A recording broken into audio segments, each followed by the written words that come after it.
Hello friend, एग्जामेटिक YouTube channel में आपका स्वागत है। सीटेट 2023 में आप तैयारी कैसे करेंगे?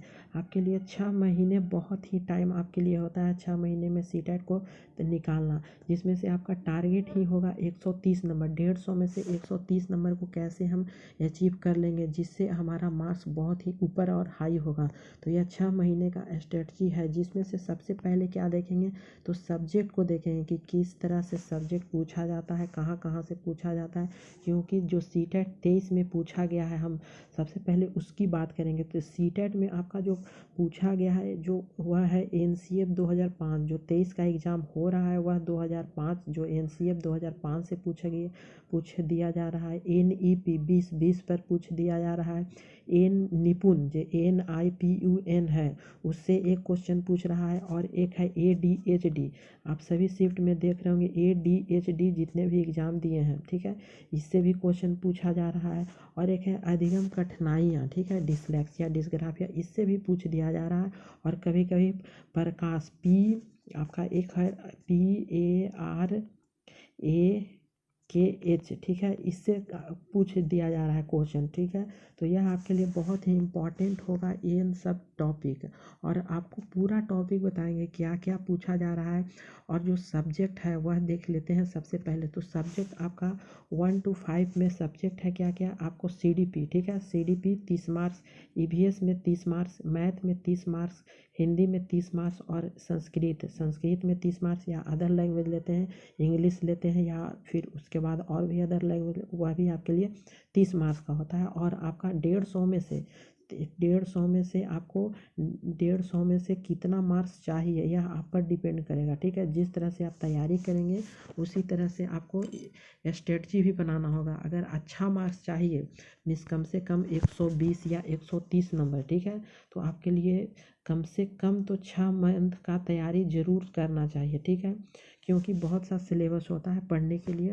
तो इसीलिए आपको सबसे पहला जो है CDP और EVS, जो EVS की बात सबसे पहले करते हैं, क्योंकि EVS में जो भी आपका नोट्स मिलता है आप नोट्स मत देखिए, क्योंकि आप NCERT का जो सिलेबस होता है NCERT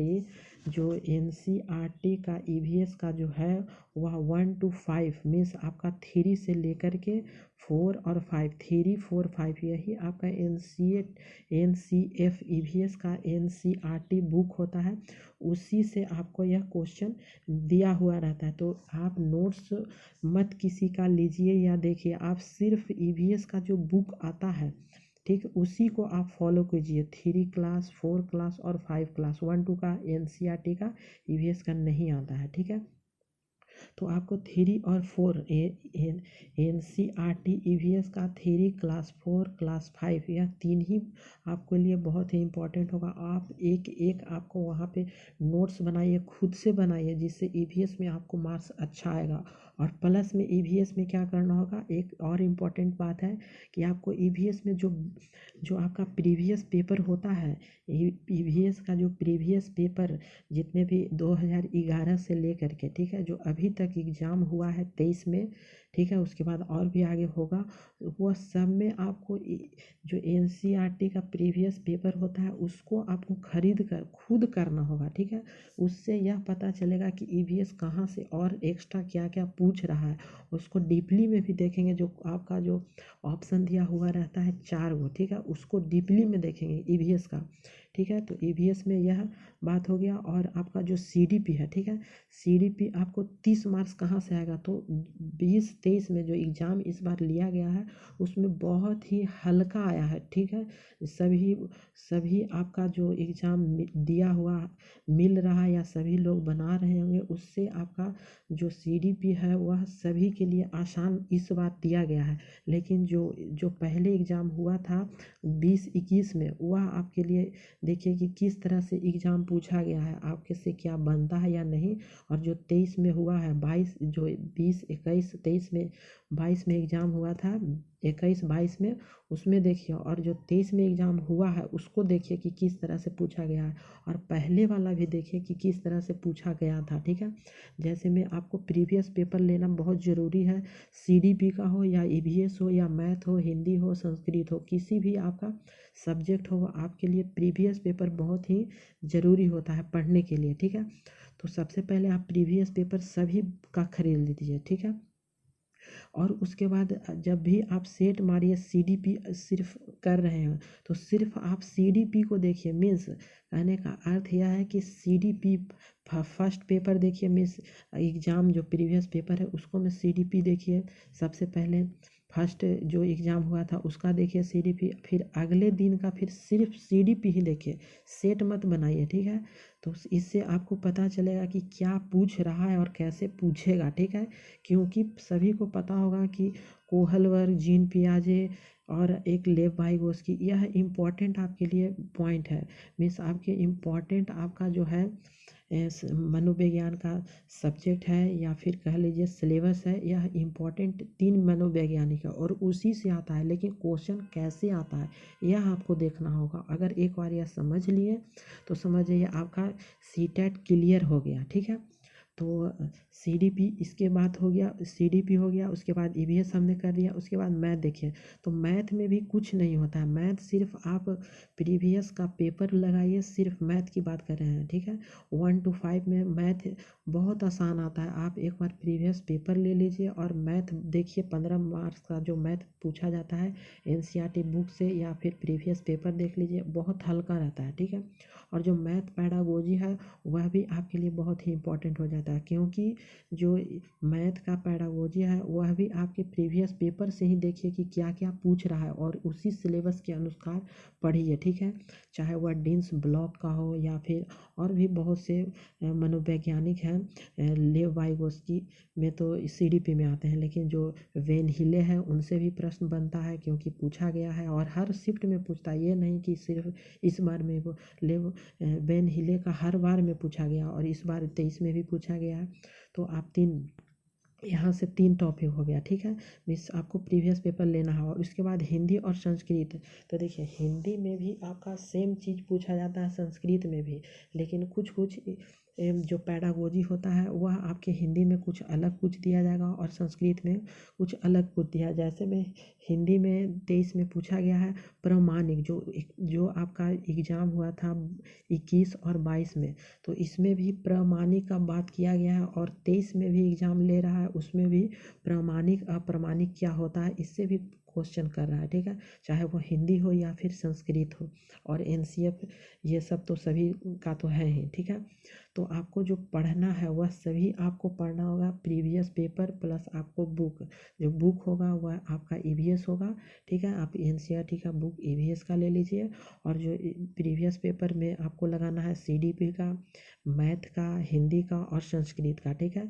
जिसमें से हिंदी में गद्यांश पद्यांश पूछा जाता है और संस्कृत में भी गद्यांश और पद्यांश, एक कविता का रहता है, एक कहानी का रहता है। यही दोनों आपको 15 मार्क्स का पूछा जाता है। 15 मार्क्स आपका पैडागोजी है। अगर एक बार आपने हिंदी पैडागोजी में समाप्त कर लिया बहुत अच्छे तरीके से, मीन्स हर एक टॉपिक को अगर आपने कवर कर लिया, तो समझिए संस्कृत का जो होता है पैडागोजी वह भी आपको समाप्त हो जाएगा। और कुछ कुछ आप वीडियो यूट्यूब से भी निकाल के देख लीजिएगा, अगर संस्कृत समझ में नहीं आता है या फिर इंग्लिश नहीं आता है तब, ठीक है। अब देखिए पैडागोजी की और अच्छा तरह से कैसे तैयारी करेंगे, तो देखिए प्लान आपको करना होगा, ठीक है। सबसे पहले जो पैडागोजी होता है वह 30 मार्क्स का होता है, ठीक है। CDP जिसको कहते हैं बाल विकास शिक्षा शास्त्र, तो 30 मार्क्स का यह पूछा जाता है। तो आपको सिर्फ पैडागोजी पर ध्यान केंद्रित कीजिए, जिसमें से यह लगेगा कि जो मैथ पैडागोजी है वह आपके लिए 15 मार्क्स आसानी से मिल जाएगा, ठीक है। 15 marks math pedagogy, 15 marks EVS में आपका है पैडागोजी, 15 मार्क्स हिंदी में है आपका 15 मार्क्स, और संस्कृत में पैडागोजी। तो आप अगर CDP अगर 90 मार्क्स लाने चाहते हैं, ठीक है, कि 90 मार्क्स हमें चाहिए तो चाहिए, मीन्स 90 नहीं तो 80 मार्क्स तो अच्छी तरह से मिल जाएगा। तो सिर्फ आपको कमांड किस पर करना होगा, तो सिर्फ आपका CDP होता है। जितने भी CDP है, मीन्स मैथ का CDP, EVS का हो, हिंदी का हो, संस्कृत का हो, ठीक है, तो वह सभी आपका बहुत स्ट्रांग हो जाएगा। कैसे होगा? आपको सबसे पहले सिलेबस पर ध्यान देना होगा, ठीक है, कि क्या क्या पूछा जाता है। जो सबसे ज़्यादा पूछा जाता है, जो सभी में से एक एक मार्क्स का पूछा जाता है, ये नहीं कि सिर्फ इसको पढ़ लेंगे, मिस जीन पियाजे पढ़ लेंगे, कोहलबर पढ़ लेंगे, वाइगोस्की पढ़ लेंगे, आपके लिए आसान हो जाएगा।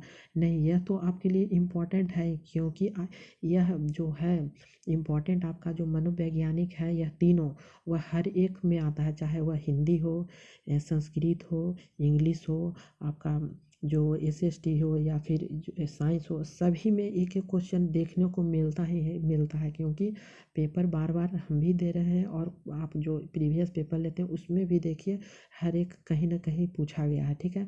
तो यह तो इम्पोर्टेंट होता है कि 10 मार्क्स हमेशा आता है, ठीक है। और भी बहुत सी इम्पोर्टेंट यहाँ पे इम्पोर्टेंट आपके लिए होता है, ये जो सिलेबस है। तो सिलेबस आप सीटेट का वेबसाइट से निकाल लीजिए, उसके बाद वहाँ से सिलेबस देखिए। जो हमने यह सिलेबस भी उसी प्रकार से सभी को लिख दिया है, ठीक है। एक एक नंबर के लिए आपको बहुत ही आसानी से यह सभी में पूछा गया, चाहे वह लिंग पूर्वाग्रह हो, या फिर लिंग के बारे में कहा गया हो, या बुद्धि के बारे में, या फिर ये आपका अनुवांशिक के बारे में, या फिर यहाँ पे सिद्धांत दिया गया है बाल विकास का सिद्धांत से भी पूछा गया है, ठीक है। शीर्षोगामी, अर्धोगामी, ये सब आता है, और एक एक नंबर का ही आता है, ठीक है। और यहाँ से 1 मार्क्स का पूछा गया है क्या, मूल्यांकन से भी पूछा गया है कि मूल्यांकन होता है क्या, ठीक है। तो आपको सभी टॉपिक आपको कवर करना होगा, चाहे वह समावेशी शिक्षा से तो एक क्वेश्चन हमेशा ही आएगा, ठीक है। उसके बाद यहाँ पे जो कहा गया है क्या, कि पृष्ठभूमि, जो बालक में वंचित शिक्षार्थी होते हैं, उसके बारे में भी यह क्वेश्चन 23 में पूछा गया है। इसके पहले में पूछा गया कोई कोई शिफ्ट में, लेकिन इस बार बहुत ही क्वेश्चन आ रहे हैं, ठीक है। उसके बाद जो समस्याएं कठिनाइयाँ होती है, अधिगम संबंधी कठिनाइयाँ होती है, मिस अफेजिया है, डिसलेक्सिया है, डिसग्राफिया, ये सभी से 1 नंबर यहाँ से भी आ रहा है।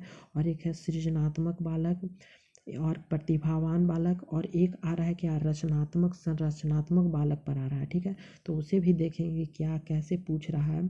और उसके बाद अधिगम और अध्यापन, ये भी आपका पूछ रहा है, ठीक है, कि अधिगम कर कर क्या पूछ रहा है। अधिगम मीन्स होता है सीखना, ठीक है। तो यह सोचते हैं, कैसे सोचते हैं, क्यों सोचते हैं, इस पर एक क्वेश्चन बन रहा है। उसके बाद है यहाँ से कि समस्या समाधान एक वैज्ञानिक अन्वेषक के रूप में, यह भी पूछ रहा है, जो जीन पियाजे का है, ठीक है, इससे भी पूछ रहा है। और एक यहाँ से प्रेरणा और अधिगम, जो बाह्य प्रेरणा होता है और एक आंतरिक प्रेरणा होता है, यहाँ से भी एक क्वेश्चन पूछ रहा है। तो आप इस तरह से सिलेबस को देखिए। उसके बाद क्या करना होगा, तो सबसे पहले आपको प्रीवियस पेपर, ठीक है, प्रीवियस पेपर सबसे पहले आपको लगाना है, मीन्स टोटल आप प्रीवियस पेपर लगा लीजिए। उसके बाद आपको क्या करना है, सब्जेक्ट वाइज, जो सब्जेक्ट वाइज है, उसके बाद फिर सब्जेक्ट वाइज आप प्रीवियस पेपर कर लीजिए, ठीक है। और लास्ट में क्या करना होगा, जब प्रीवियस पेपर टोटल हो जाएगा आपको प्रैक्टिस में भी और प्रीवियस पेपर भी, उसके बाद लास्ट में आपको क्या करना है, तो आपको मॉक टेस्ट देना होगा। इससे यह पता चलेगा कि क्या हमने पढ़ा है, और क्या क्या बाकी है अभी पढ़ना, ठीक है। तो यही सब आपके लिए 6 मंथ के लिए स्ट्रेटजी है। अगर 1-2 महीने के लिए आप करते हैं तो आपके लिए अगले वीडियो में देखेंगे। तो thank you for watching this video.